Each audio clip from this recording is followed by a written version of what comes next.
All right, well, today we're going to be working on upgrading and outfitting my 30 by 50 steel workshop here. We have some major upgrades planned for this place. It has always been a bit of a work in progress. We're always finding new ways to improve it, things to upgrade. But there's one upgrade that has been on the agenda from the very beginning, and that is a loft, or now two lofts. We're going to be building a loft on this side of the 3-car lift and on that side to dramatically increase our floor space. We couldn't really go larger with the building when we built it, so we're gonna get that floor space back by building a pair of lofts. Now, this is one of those things that's been on the agenda for a while because it is gonna help immensely with cleaning up the clutter in here.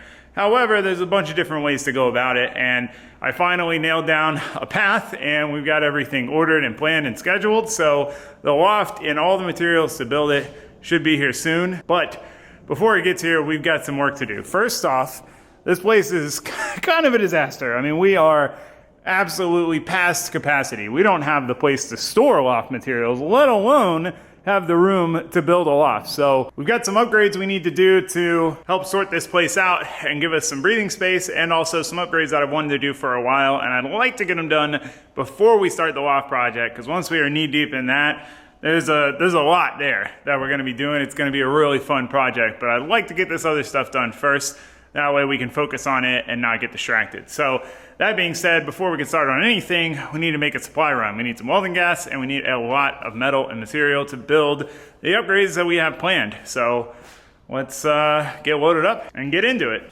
All right, guys, before we get too deep into today's video, I wanted to talk to you about today's video sponsor, PDS Debt. I am a huge proponent of staying out of debt. Debt is, to me, the enemy. I have spent my whole life trying to avoid being in debt. One, I just don't like the feeling of paying for something long after the excitement, the usability has worn off of it. But two, I have seen so many friends fall down the slippery slope of the debt rabbit hole. I would recommend anyone who's in debt to try to get out of debt. And fortunately, PDS Debt is a great way to do that because they consolidate all of your debts into one low monthly payment. They've got options for credit cards, personal loans, collections, medical bills. They are top rated on Google, A+ with the Better Business Bureau, because they have helped so many people get out of debt, and getting out of debt is great. It's just an awesome way to try to get out of a bad situation. So if you're interested in checking it out for yourself, PDS Debt is offering a free debt assessment. If you head to pdsdebt.com/Taylor to get your free debt assessment today. It only takes 30 seconds. It's quick enough to where you might as well try it and just see where you stand, see if it's a good option for you to get that monkey off your back and start living life again. So that being said, we got a lot of work to do, not a lot of time to do it as usual, but huge thank you to PDS Debt for sponsoring today's video, and let's get back to work.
All right, well, we've got our material for our first fabrication build upgrade project. This is gonna be kind of neat. I'm not sure I don't know. I've got a unique idea on how to build what we're gonna build, and I'm not 100% sure if it's gonna turn out the way I'm hoping or not. So now it's time to get all this junk cleaned up. We literally don't even have space to attempt to build this thing until we clear out some space and make some room.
All right, well, we got rid of all of our used tires, which feels good. It's always one of those things that's annoying to keep around because you know you need to get rid of it. It doesn't have any purpose. So we'll still have a few more once we finish off these scrubs for the Miata. So it's always a rotating thing. You always end up, it seems like as soon as you dump all of the used tires that you have is when you go to a drift event and then end up with a bunch more. But hey, that's part of it, part of life. We're gonna set up something to kind of have a better place to store those while they're in rotation, but more on that later. Next step, things that we need to get rid of is batteries. So we have a ton of batteries. We've got more over here, we got one here, we got batteries literally everywhere. So it's time to get rid of those. They're doing nothing but taking up space. So take them in, get them cored out, and then start figuring out how we're gonna rearrange all this other stuff to give ourselves a little more space and breathing room to build the next steps of the project. So let's get to it. I cannot tell you how excited I am to finally get rid of all these batteries. The problem is there's two of them that are still good because I replaced two of the bus batteries and then decided to replace all of them with excess power AGMs. So now I have two good batteries that I'm not sure what to do with, and it's one of those things, you make an excuse as to why you don't need to deal with the battery problem and then you don't deal with it, but now we're dealing with it. So luckily we have R2 and we have a whole pallet. So we don't have to load these up one by one by hand in the back of the truck. We're just going to put the whole pallet in there and take them to the parts store. I know O'Reilly's for sure they give you some money for a core if they weren't core batteries. And I think some of the other places do, but I know for sure O'Reilly's does. So we took them there, we got them cored out.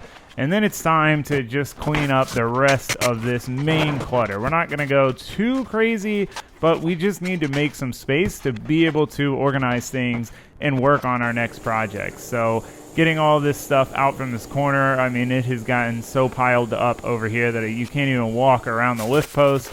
And then this workbench is one of the most annoying things to me. I cannot stand clutter. I know that sounds crazy because you can see all my clutter, but I don't like clutter. That is one thing that drives me nuts, but that's kind of my acceptable clutter area. So I wanted to get it cleaned up, get everything cleared out of here. That way we have some room to work. All right, well, we've made some really good progress cleaning this place up. It is significantly decluttered, especially over here. This toolbox worktop has been junk collection central, ground zero for a while now, and it has been driving me insane. So this is going to go, once it's charged, get put away. These are going to get returned, and we'll have virtually nothing on this worktop.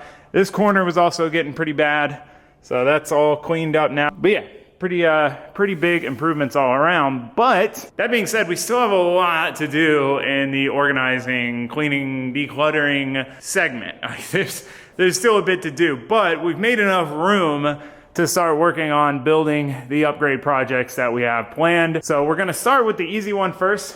Should be a pretty simple, quick little project. I meant to get more material for this when we went and got the material for the other projects, but I forgot. So I think we've got just enough here to do what I need to do for the first part of this. So we'll give it a shot, see if we can make this scrap metal work, get this project done, and then move on to the big one that we're gonna need a lot of space for. So That being said, we're not gonna get any of them done if I don't quit jibber jabbering. So let's get to work.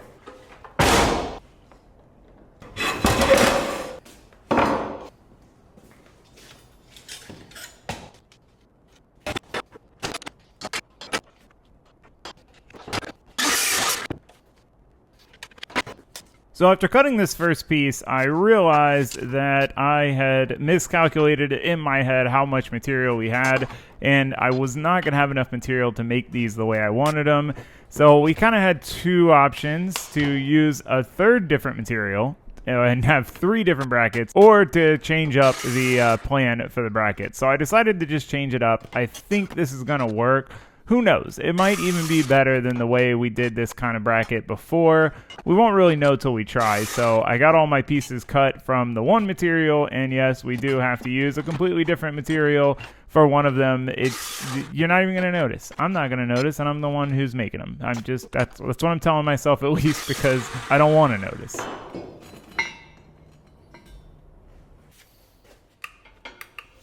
So once we got the pieces cut, it was time to move to probably my favorite and most used tool in the shop, my Ameribraid belt grinder.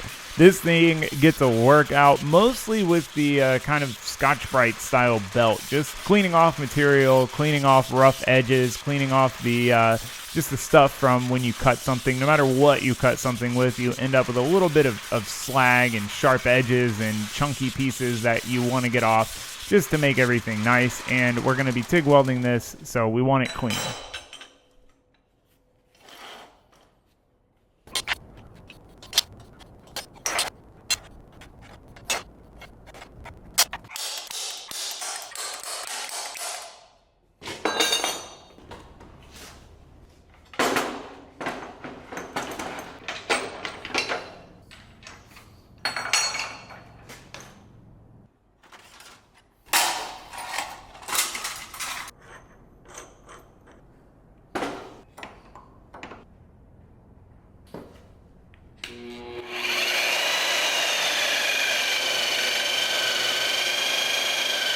So before we start welding these, we're going to go ahead and just drill them out. It's going to be a lot easier to do it when these are individual pieces than when they're one large bracket. Now, I am so glad that I finally got myself some sort of drill press. So what we're using here is a mag drill. This is really meant to clamp down on a big piece of material and drill through it. Say we're drilling holes in the end of an I-beam. It's got an electromagnet, locks itself down, and then you would drill. So it's kind of a mobile drill press. But for me, I don't really have the space for a drill press, and I want to get a mill anyway. So it's a nice temporary solution that I can put in place when I need it and take down when I don't need it, but still gets the job done. It's not perfect, but it is variable speed, and it is a pretty small compact setup. So we're blasting holes through here. We basically need some small holes in the back side and some large access holes in the front side to get the tooling in there. And I kind of underestimated how large that front hole would need to be, so we had to switch from a regular bit to a step bit. This thing is getting a workout, but I will say this Tap Magic, I have become a bit of a believer. You know, I've used tons of other stuff for lubricating drill bits, but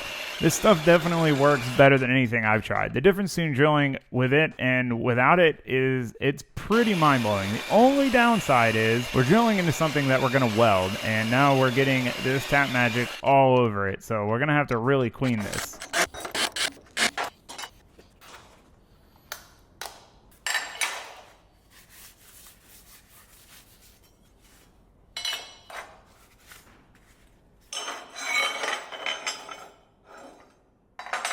With our holes drilled and our pieces cleaned off, it's time for the easy part of just welding them together. You know, there was a time when I was younger and I thought, if I just had a welder and I just knew how to weld, I could fabricate, I could make anything. But in reality, the time-consuming part, the most challenging part, and the part that requires the most money and investment in tools is the cutting and the fitting and the prepping and all of that aspect of it. The welding is such a small portion of it. I mean, in this project, the welding is probably 15 to maybe 20% of it, even if that, if you count fixturing it and getting it in position. It is such a small part of the overall fabrication project, but you can't get anywhere without it.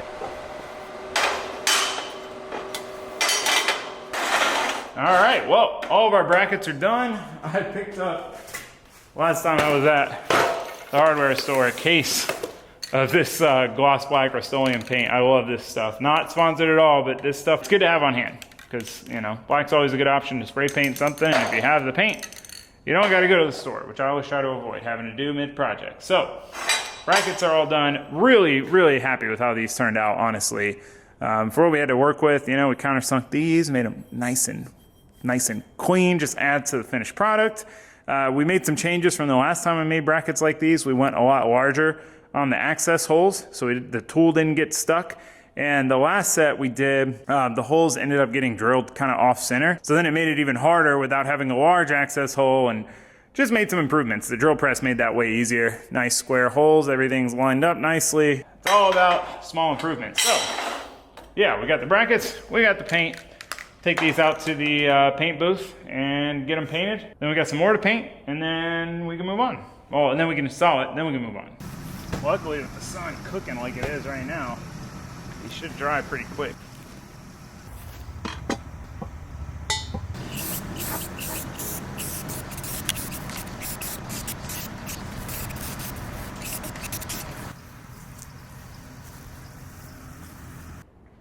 All right, let's the next item that needs to be painted for our project.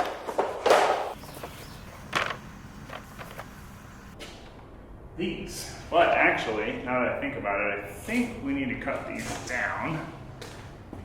Yeah, we do.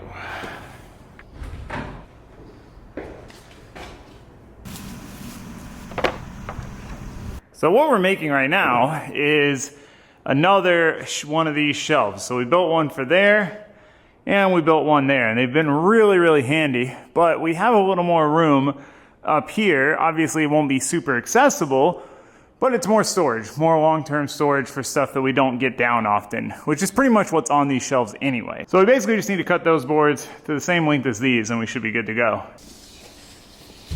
123 and a half, we'll go 124 to be a little on the safe side. Oh, these are a little short. We use 12 footers on the other part. Okay, well that changes things. So I have a plan. We're only, what, 2 inches shy? So I think we can make this work on the length they are now. I guess let's just paint them then.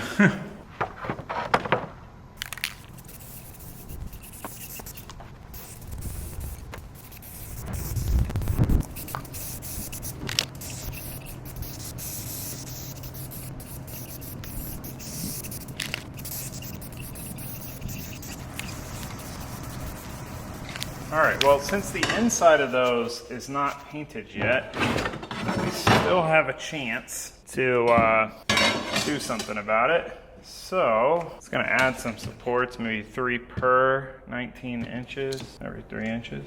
It's always tough to undo work that you just did. And since we just painted these, I know that no matter what we do and how we weld these brackets on, we're gonna have to repaint them. But I'd rather repaint them than finish this whole project and it not work and then have to take it all back apart and then make these brackets and then repaint them. So we're hedging our bets that we need to do this anyway. So we're basically making a few little brackets, and we're going to weld these on to give us some extra width because those boards are a touch short. They should just make it halfway onto these brackets, but it's going to be close, and you don't really want to drill holes and mount screws at the very end of wood, or it likes to split.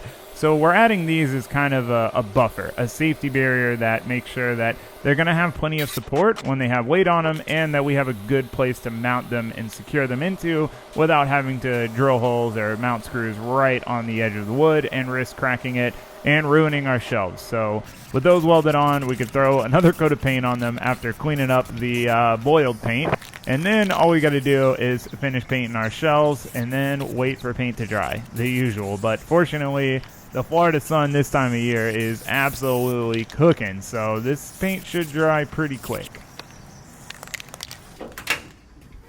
We also need our battery pallet back. Alright, now it's time to install our shelf. We're going to use R2 as the ladder, because then I can stand on the platform instead of having to climb up a ladder and lean all the way over. I just gotta decide exactly how high I want it. I think I'm just gonna go right above the AC. Should give me plenty of height on this one, and then not too high on that one.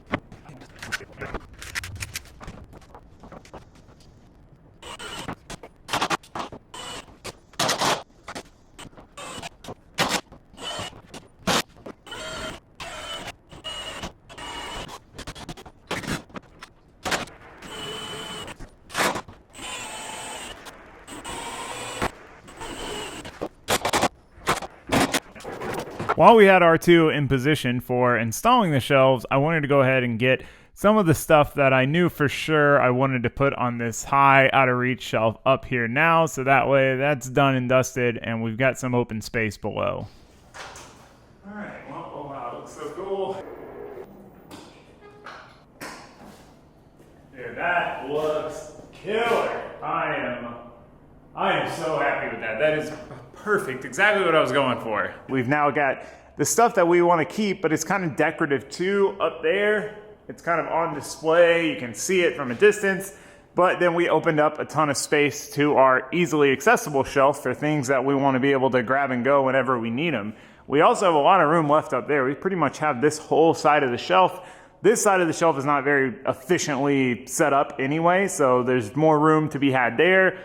We've opened up a lot of space to organize things with that shelf, and it just looks cool.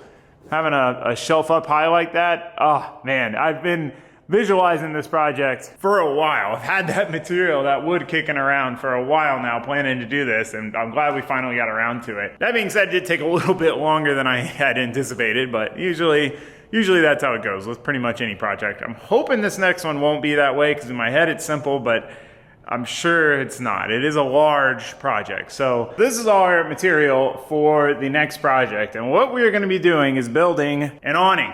Now, fun fact, I used to work construction building awnings, all sorts of awnings, commercial shade structures it was called, but standard awnings with canvas covers, big crazy aluminum structures, all sorts of stuff. So this is kind of in my forte, but it has been 10 years. So the problem is out here, there is no shade. Now I did put up a temporary solution. I got this little Amazon kit awning, and it doesn't really do anything, to be honest. The idea was to prevent this area from getting rutted out. Before we built the concrete pad, this area was just getting dug deep because it would rain here, and then you'd walk in and out, and then also if you're trying to get in and unlock the door, you're getting rained on. That was kind of its purpose, but it's just too small. It doesn't really work. It does a little bit, but it doesn't do much. So what we're going to do is we're going to build a much larger, much more useful awning to cover this whole area. So we not only have shade on the door, we not only have rain protection when we're trying to get in and out of the shop when it's raining, because it kind of does that a lot in Florida, but we have a nice place to sit out that's somewhat shaded, depending on the time of day, and also protected from rain, which means my chairs won't get soaked every time it rains. Just all in all, make this a nice little chill spot. I like hanging out here in the afternoons, but if it has rained, the chairs are soaked and they're wet, and you don't have shade this time of day, so I think it'll be neat. So we've only got this one 4x6 aluminum sheet, and that's because this is only going to cover kind of the walkway to the door section, keep that shaded, protected from rain. But down here in this box is what's going to cover the rest of it. Now, I don't know how well this is going to work out, if this is a good idea, a bad idea.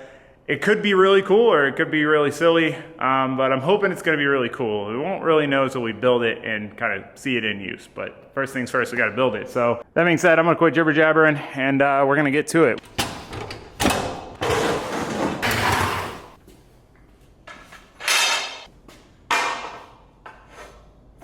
So I normally err on the side of caution when I get material. I always try to get extra because I'll use it eventually, and it's nice to know that if I cut a piece too short or make a mistake on an angle or something, I have extras, but these pieces were so long that we needed that I didn't really want to get any extras and have to deal with it. So I am trying to be as careful as I can to get these completely precise as I can, down to the 32nd of an inch, because these 45s, if they don't meet up correctly, then none of your pieces fit correctly. That's the downside of 45ing your corners, is there's really no margin for error. You don't have any way to move it or fudge it a little bit to make it fit better and square it up. It's if your cut's wrong, if your link's wrong, if your angle's not right, it's not going to fit right. So, but it does look way better and way cleaner and way more legit. So, you got to do what you got to do sometimes. All right, we've got all of our main initial pieces cut, ground down, ready to go. So these are our long pieces, short pieces. We still have these two left to cut, but we won't know the exact measurement for these until this is assembled. So we're gonna wait. It should be around 46 inches, but just to be on the safe side, make sure they fit perfect. But we got our cut list pretty much done. Besides those two, you can see this is roughly the shape of our frame, which will all make sense once we get it assembled, but it is quite large. And we're gonna be welding two of these together for each long side. Didn't have a good way to transport them 14 feet long, so they're 7 feet, 7 feet. But yeah, I'm undecided on how and where we're gonna try to build this thing. I guess we could probably weld these together up here. Just clamp them to the table. One of the things I love so much about fabricating is its constant problem solving. And as you can see, I'm not set up to build anything this large because nothing I really build, especially for cars, is ever this big. So I don't need to be set up for that. So in this scenario, building it is one thing, but more than building it, we have to figure out exactly how to build it in the sense of how to assemble it, because I want everything to be nice and square and flat on the welding table when I weld it, because this frame needs to be square. It's going to be very obvious that it's not, but it's too large to fit on my welding table. So I decided to weld the two 7-foot pieces together on the table. In hindsight, maybe I should have got a 14-foot, but then I would have had to take my trailer just for, 2 pieces of aluminum, which seems silly. It's, sometimes there's not necessarily a great way. You got to pick which way makes the least compromises for you. But we've got our pieces welded, cut, and fit up together. And now it's a matter of where do we go from here? All right, well, this is the perimeter of our box. The only problem is my welding table is not big enough to fit the whole thing on there, make sure it's flat and square. But the floor is very far from flat and square. So if we try to weld it based off flush with the floor, it's going to be all sorts of cattywampus. Neither of those are what I would call optimal. So let's see if we can make this work. So one step at a time, assembling this, I decided to at least weld and tack up the corners on the table, and then we could figure out how to put those corners, basically our L pieces, together. But that's a problem for later. The problem for now is just getting these corners tacked. But I did a few small tacks and they broke right off as soon as I bumped it into something, so we've got to weld it out. I would have preferred to wait till the whole frame was assembled in case there's any shifting that needed to be done before I welded it, but in this scenario, again, it's all about compromises. I've got to do what is going to work the best, and you don't really know what that is until you start doing it. So we've got our L's done, and now it's time. My backup plan is to put this together on my workbench. The problem is this is a wood workbench with an epoxy top. It is not meant to handle heat. And one thing about welding aluminum is it gets really, really hot when you're welding, especially if you're trying to get down in a corner or something like that. You put a lot of heat into it, so this is going to be tricky. All right, well, this is the best we could come up with here is a table and the pallet jack supporting it. I've got that corner clamped, so we'll weld this one, and then we'll flip it around so that corner's here, weld that one, and then we can start with skinning it and doing our intermediate pieces, which we'll still have to cut the length, and then also our mounting brackets we've still got to do. But luckily with this non-welding welding table situation, it's a lot more manageable. I was getting a little worried I was really going to have to crawl around on my knees on the floor to weld this. This is better, for sure. Definitely not set up to build stuff this large. So while this is not the most ideal setup for a number of reasons, it is better than what I thought we were going to have to do, that is for sure. It's just, I have tried my best to, when I'm building things, make sure they're nice and flat and square, and I know that everything's nice and square, because when you weld stuff, it moves and it shifts and it shuffles, so even if you start out completely square, there's a chance it's not going to be square when you're done with it. So if you start out of square with this thing all twisted like a pretzel, it is going to be really hard to make it look right, and this is definitely not the most optimal setup for ensuring a nice square frame, but you know, one of those things, we got to do what we got to do. I bit off more than I could chew with this project in the sense of not knowing how I was going to build it, just knowing I'd figure it out. So I started attempting to weld the top sheet to the frame to kind of stiffen everything up, but it was just not happening. I don't know what the deal is, but it was not liking it. I just could not get even a tack on it. So I decided to move on to the cross braces. These are going to tie the frame together and basically square it up, stiffen it up, and the main purpose of these also is to give us something to attach the top panels to. So I wanted to get these put in because every time I move this frame around, it's so long and it's got so much flex to it. It's just flexing and bowing, and that's not ideal. And I want to make sure that if we have a problem with getting it all square, we know now, because that is something that we're going to need to tackle and deal with. So I got both pieces cut, went ahead and welded them in, melted quite a bit of epoxy on the table along the way, but we now have a little bit more of a strengthened frame, and we've got kind of most of the twisting that's going to happen is done. So I decided to give the top panel another shot. I was worried it was aluminum that might not be good for welding.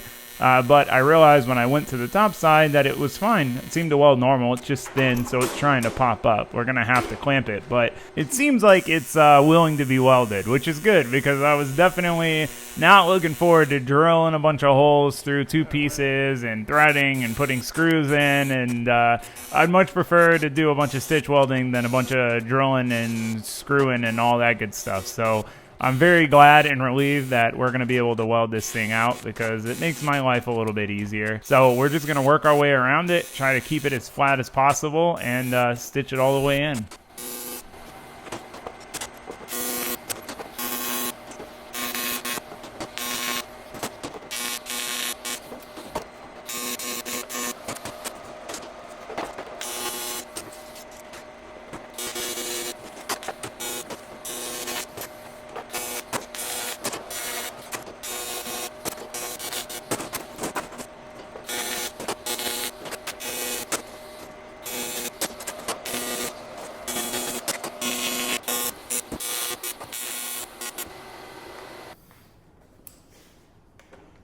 With the top panel stitch welded in, the last thing we needed to do in preparation of the main frame itself was to weld the top of our cross beams and then grind them back down so our next top panel fits flush. All right, well, we are getting there, man. It has been a bit of a struggle just with how large this thing is, but we've got the frame all welded up for the most part, the main frame.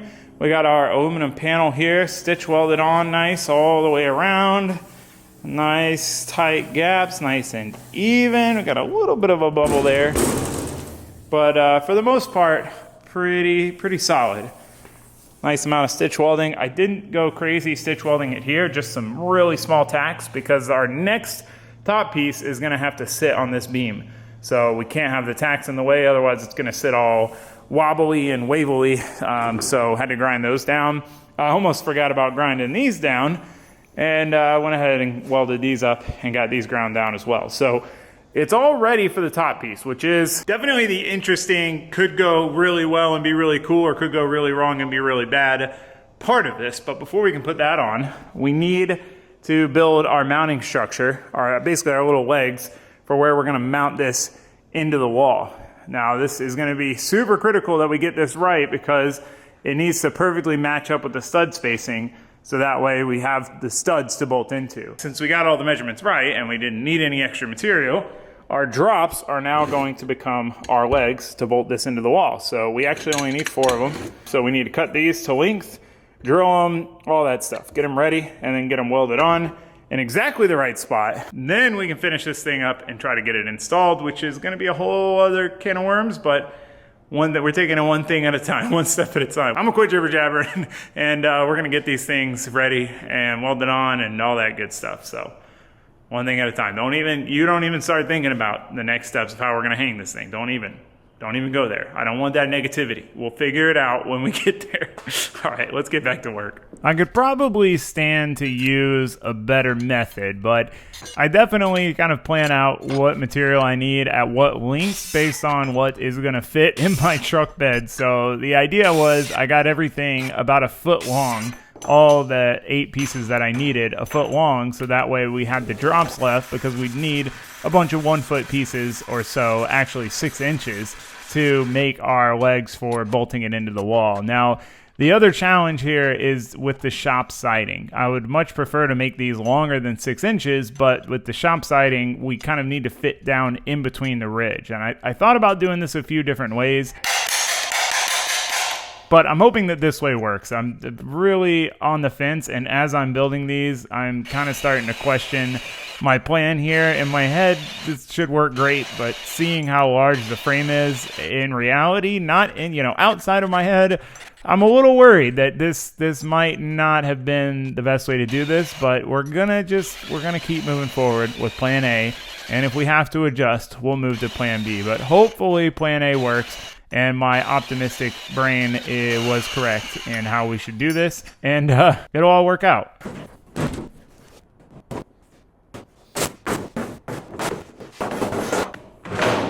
When fabricating, usually everything is critical, but where we put these is the most critical step of this process, because if we miss by even an inch or so all the way at the end, then we are going to have no beam to screw these into, which means it's not going to work. We're already kind of on that teetering edge of this being a little too little structure to make this work. So they have to land on the beam, and it's so easy when you're measuring that to be off just a little bit. And if you're off a little bit 3 times by the end beam, you're off completely, and we were. So I fortunately triple checked my measurements, welded once, and did notice that I was a little bit off and we weren't going to land on the beam, which we cannot afford to not land on the beam. So we're welding these in as strong as we possibly can, because these little guys are going to be doing a lot of heavy lifting, and we need to make sure they're prepared for it.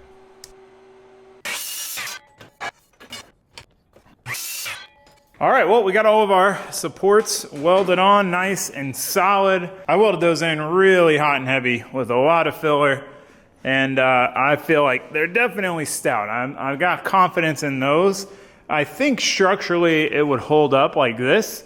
I think it's gonna droop. I don't think it's rigid enough to hold itself up like that without some sort of support. So what I wanna do is I wanna mock it up on the wall, get a screw or 2 in so we kind of lock in where it goes in place. See how it fits, see how it looks.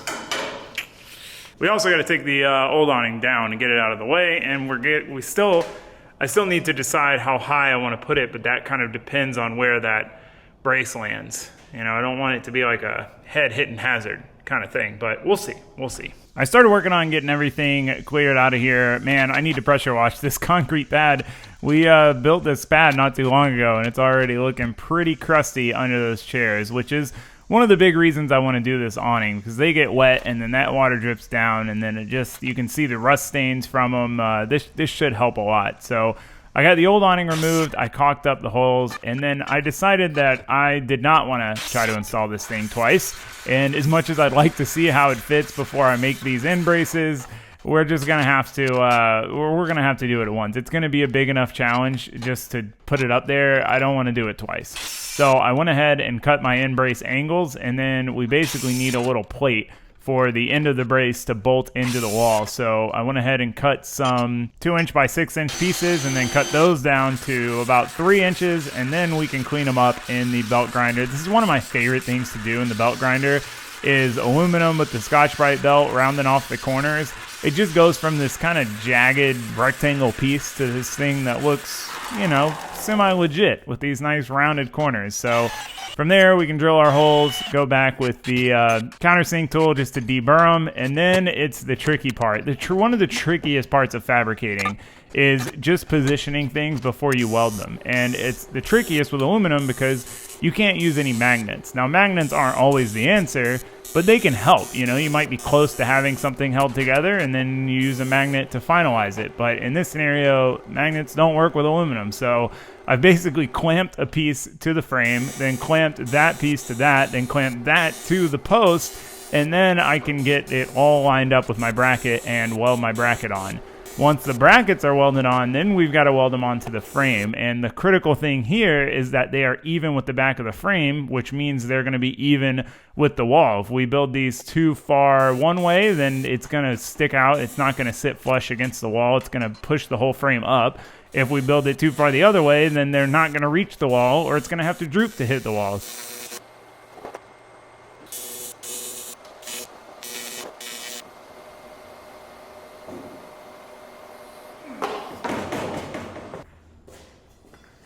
So I used a leftover piece to basically act as my wall to give me that as almost like a fixture. So I could then clamp this piece on and weld it in knowing that it was going to be even with the wall and even left and right, because I don't have a great eye for things being straight or level or square. I got to use some sort of method to determine that. All right, well, we've got our support braces, our diagonal braces welded on. Got our plates, got everything we need there. I would love to add one in the middle. We just don't really have a great spot to add it. It's just going to be in the way and kind of unsightly. So I'm hoping we can get away with the one on each end. I think with the back supports and everything, I'm hoping it'll work. We won't know until we get it up there. But before we can get it up there, we need to add our other top panel. Now, this is where things get a little bit interesting, and this could definitely go either way. It may be really neat, really cool, look cool, all that, or it may look terrible, it may be annoying, it may not last or hold up. It could go wrong a lot of ways, but I think it's worth a shot. I think if it does work, it'll be pretty cool. So I'm excited to try it. Hopefully it looks as good as it maybe looks in my head. So anyway, let's get this thing flipped over. I'll show you what we've got, and then we can get it installed, and then we can try to toss this thing up on the wall and see what happens. I mean, it's like in balance. I can pretty easily pick this thing up.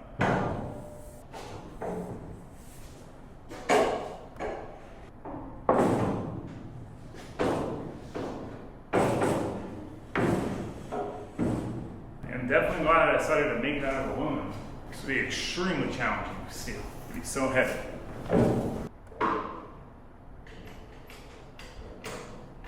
Also need to grind these corners now.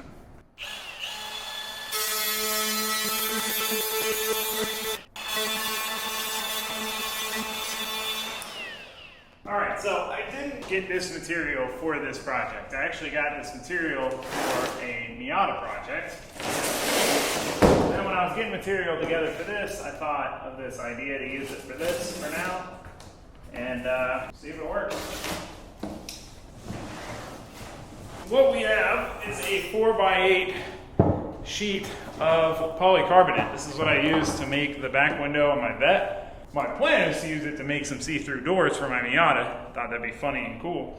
But it's just sat around, so I thought maybe, just maybe, it'll work on this.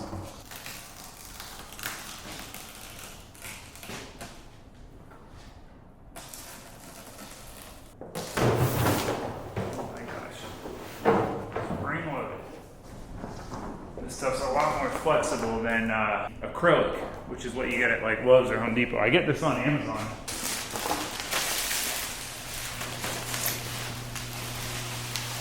The idea here, though, is that this side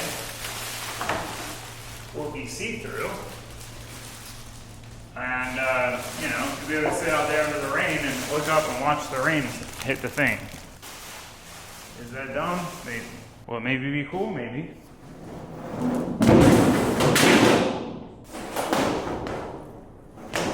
When I was doing the rear windshield on the Vette, me and Josue were working so hard trying not to crack the stuff that we got from Home Depot, which is acrylic, and it seemed like no matter how hard we tried, it would crack. And it was such a stressful thing. We almost got it done and the whole thing split in half.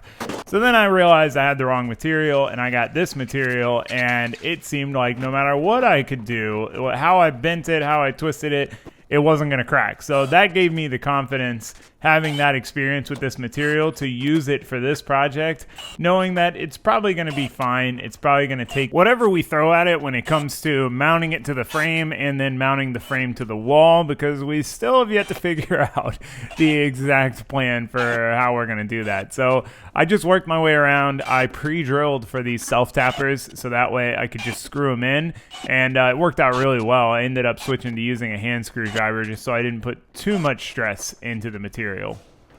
All right, well, we should cut it first. Got a little bit of excess and we're gonna have to trim it. I can't remember how we cut the vet window and what the best way to trim this is. I wanna say body saw?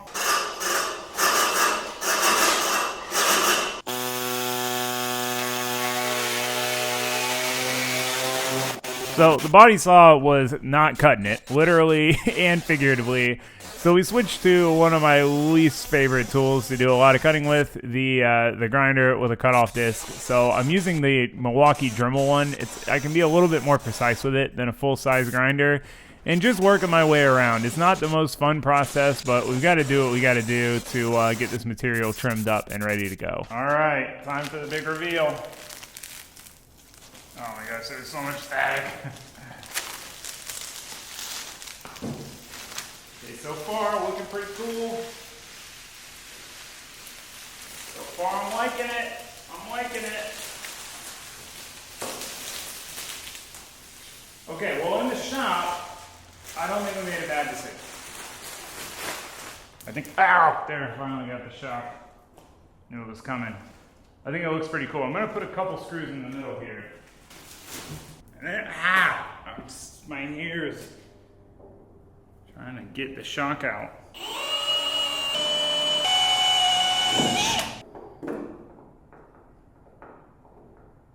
Alright, good enough. This is a quick look at it. It looks pretty cool, I gotta say. It looks pretty cool, at least here in the shop. And with it being so clear, I'm sure it's gonna sun fade. Ideally, I'll tint it at some point. If it does sun fade, then we'll definitely tint it.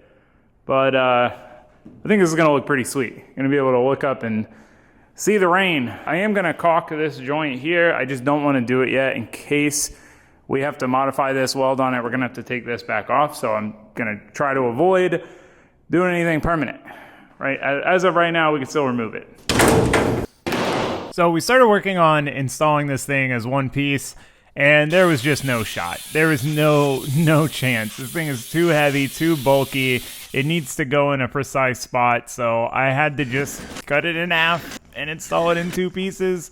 It was painful. It's painful to build something and finish it as nice as you can and then have to go hack it up, because cutting it in half in the moment, trying to get it installed is not the most, you're not going to cut it in half the nicest way you could. So because the wall's not perfectly square, it was butted up a little too tight at the end, so I had to cut off a little section there and then come back and grind it down to try to get them to meet up nice and flush. And then I put a piece of angle on the split. So this obviously attaches the two pieces, but it also was kind of needed to strengthen that center part because there's no support brace there. Well, it wasn't easy, and I don't love the plexiglass to aluminum ratio, but I can always change it later. I wanted to try it, and we'll see how it is in the daylight with the sun. Making it two pieces was kind of rough, but we had to do what we had to do. It's not floppy. I was worried that it would be floppy in the middle, but we'll have to check it out tomorrow in the daylight. I'm gonna finish up. I gotta put a piece of angle like that on my split back here, and then that's that. For tonight, at least. I am whooped. All right, well, here's a quick look at it in the daytime. Still not a fan of the how much plexiglass we did. That was the wrong call on my part. I mental guessed that the 6 feet would cover to the edge of the door without taking that specific measurement, and that is where I went wrong. One of the places. I mean, the main reason I did it this way is just I knew I had a 4x8 sheet, so that'll cover 4x8. This will cover. We'll get 4x6, cover the rest. Boom, boom, we're done. But It's just, yeah, the ratio's off. The ratio is off. Now, one thing here, and why I even took this gamble on trying the Lexan, is because this doesn't really offer much shade except for about maybe 2 hours out of the day. Otherwise, this area is just getting cooked by the sun. And then the rest of the day, it's shaded by the shop anyway. So it's not a huge, it's not gonna offer much shade anyway, even if it was aluminum all the way down, but I still think I want to change it. I'm probably gonna take it down. Luckily it now is 2 pieces. And basically what we'll do, we have a bunch of options, but we can split this Lexan, do an aluminum panel here. I'll add a bar on the end, and basically we can bolt the 2 bars together so they're completely 2 separate structures, which honestly is the way I should have built it in the first place. I should have just done 2 pieces. And I did think about that midway through the project, but I didn't have enough material to do it that way, which is why I normally get extra material, but I just, you know, one of those things. I planned this thing out. I drew it on the back of I have it right here, on the back of a excess power battery sticker, and went to the metal supply store and got the material. So it's one of those things. Should have put a little more planning into it. Should have thought about it a little more. But here we are. Now, there's a few ways we can go with this. We can do that plan.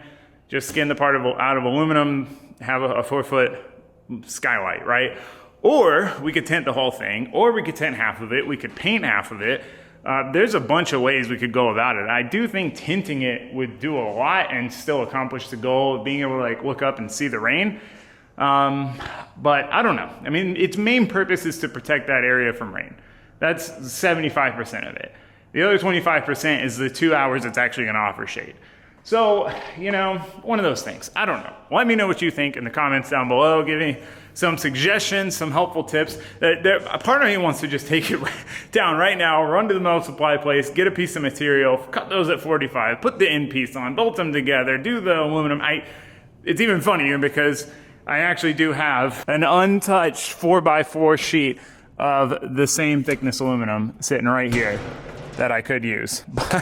I didn't, to be honest, I didn't realize I had that until afterwards. So we could just fix it right now, but I have learned when you're off that peak of, I just put so much time into this and I'm not happy with it, at least for me, my instinct is to just rip it all apart and redo it right then and there, because I feel like I didn't get to like the ending. I don't know how to describe it, but then sometimes you sit on it, you think on it, and you end up deciding either you're okay with it or there's a better route to go, you know, than what you thought of in the moment. So I'd love to hear your suggestions on what route we should go with it. Swing and a miss on doing too much. You know, we did too much with the Lexan, but there's plenty of ways to fix it, and now we can fix it.